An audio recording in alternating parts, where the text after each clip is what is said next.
네, 어제 전해드린 바가 있죠. 이 정부가 민법에 명시된 자녀 징계권을 삭제하는 방안을 추진을 하고 있다고 합니다.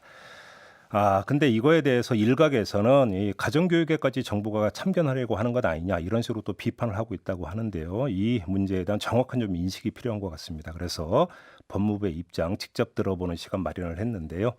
법무부 법무심의관실의 김민지 사무관 잠깐 인터뷰하도록 하겠습니다. 나와 계시죠? 네, 안녕하십니까. 네. 법무부 김민지 사무관입니다. 네네. 일단 좀 참고로 이게 지금 민법의 해당 조항이 915조 네네. 친권자는 그 자를 보호 또는 교양하기 위하여 필요한 징계를 할 수 있다. 지금 이 조항을 손대겠다라는 거잖아요. 네네, 그렇습니다. 그러면 이 조항을 없애겠다는 겁니까? 아니면 표현을 바꾸겠다는 건가요?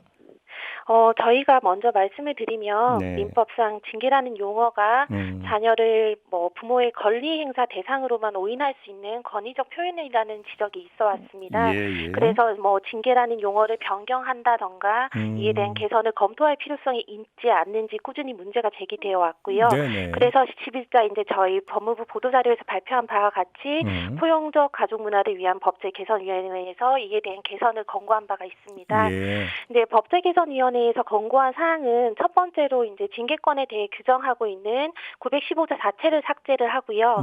그다음에 두 번째로 필요한 징계라는 부분에 징계라는 용어가 권위적이니 이 네. 용어를 순화하는 방법을 고려할 것을 권고하였습니다. 예. 그래서 기본적으로 법무부는 이 권고를 바탕으로 의견을 수렴해서 개정안을 마련할 계획입니다. 그러면 지금 두 가지 가능성이 다 열려 있다라고밖에는 이해가 안 되는데 삭제할 수도 네네. 있고 징계라는 표현을 다른 표현으로 바꿀 수도 있는 두 가지 가능성이 다 지금 열려 있다는 말씀이시죠? 정리하면.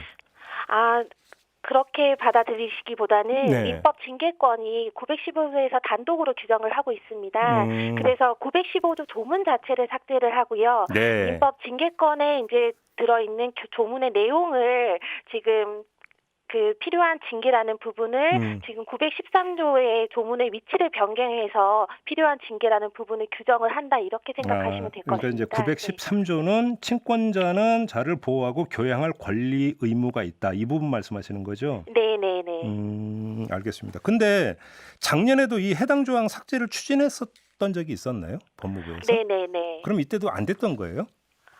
이때는 안 됐다라고 보기에는 조금 어려운 부분이 있는데요. 예. 작년에 이제 말씀 주셨다시피 915조 징계권 조항이 자녀에 대한 부모의 체벌을 허용하는 것으로 오인될 수 있음이 지적되어 옴에 따라 작년 5월에 정부 합동으로 포용국가 아동 정책에서 징계권의 용어 변경, 한계 설정이 주요 추진 과제로 포함되어 발표된 바는 있습니다. 네네. 다만 이제 징계권으로부터 체벌권이 도출되지 않음에도 불구하고 이것이 오인되어 해석된다는 이유만으로 이제 일반법인 민법 조항을 개정해야 할 것인지에 대해서는 신중한 검토가 필요했었고 네. 마침 이제 법무부에서 발족한 포용적 가족 문화를 위한 법제 개선위원회에 이 안건에 대해서 논의를 좀 해주십사 요청을 드렸고 이제 받아들여져서 그 안건에 대한 권고 사항이 이제 올해 나와서 발표된 것이라고 보시면 될 것 알겠습니다. 같습니다. 법 얘기니까 좀 약간 또 이제 어려워지는데요.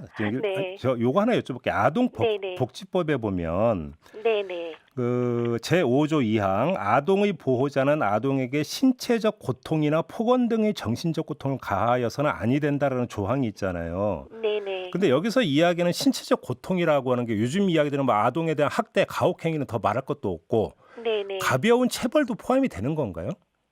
일단은 지금 아동복지법상 아동의 보호자가 아동에게 신체적 고통이나 폭언 등의 정신적 고통을 가해서는 아니 된다라는 이 규정을 저희가 체벌 금지를 명문화한 규정이라고 보고 있습니다. 그렇게 따라서 보세요? 이제 예. 가벼운 체벌이라도 일단 체벌의 정당성이 인정되지 않는 경우라면 당연히 이 부분에 있어서 금지된다고 보는 것이 맞을 것 같습니다. 네, 그러면 그 지금 법적으로 아동복지법까지 포함을 하면 네네. 아동에 대한 체벌은 법으로 금지되어 있다고 그러니까 이해를 해도 되는 거죠, 사무관님? 네네. 그렇기 때문에 민법에 뭐 징계권이냐면서 오해의 소지를 아예 없애버리겠다는 취지인 것으로 이해를 하면 되는 거고요. 네네. 예, 그러면 이제 남은 거 딱 한 문제인 것 같은데 네네. 말 그대로 이제 그 뭐 일각에서 얘기하는 훈육 차원에서 그냥 가볍게 네네. 그냥 이래서 이제 꿀밤 한 대 먹였거나 볼을 네. 꼬집은 거는 그럼 이걸 체벌로 볼 수 있느냐 이런 얘기가 나올 것 같은데 이건 어떻게 해석을 해야 되는 겁니까? 당연히 뭐 그런 부분에 대해서 일반 국민들께서 네. 우려하시는 바가 있다는 부분에 대해서는 법무부도 인지를 하고 있습니다. 네. 다만 이제 친권자가 뭐 훈육 행사하는 방법이나 음. 정도에 대해서는 민법에서 명문 규정은 없지만 음. 자녀의 인격의 건전한 육성을 위해서라면 필요한 범위 내에서 상당한 방법으로 이제 사회통념상 허용될 수 있는 방법으로 네. 이제 행해져야지 정당성이 인정될 수 있다고 보거든요. 예. 그래서 뭐 특정 사안에서 뭐 꿀밤을 때린다고 했을 때 그건 당연히 체벌에 포함이 될 것 같기는 하지만 그때 음. 구체적 사안에 가서 그 부분이 어떤 뭐 사유로 인해서 그런 꿀밤이 이루어졌는지 그런 부분에 대해서 판단을 할 필요가 있는데 그 부분은 사실 구체적 사안이 발생됐을 때 결과적으로 판단될 수밖에 없다는 부분이 조금 한계가 있는 지금 부분이 이제 그거는 있습니다. 요즘 유행하는 뭐 케바케라고 케이스 바이 케이스다 이런 네, 말씀이신 네. 거죠? 네, 네. 상황과 케이스에 따라서 그러니까 판단을 해야 되는 거지 일률적으로 적용할 수 있는 네. 문제는 아니다. 네, 네. 이런 취지인 거고요. 그리고 아무리 뭐 한다더라도 아동 학대했던 사람들하고 이건 아무 상관없는 거죠. 이 사람들은 당연히 처벌받아야 되는 거죠.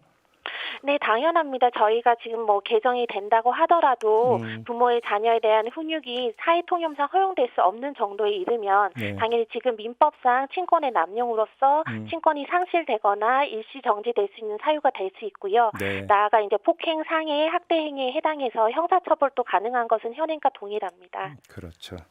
네. 알겠습니다. 자, 오늘 말씀 여기까지 들을게요. 고맙습니다. 네, 감사합니다. 네, 지금까지 법무부의 김민지 사무관이었습니다.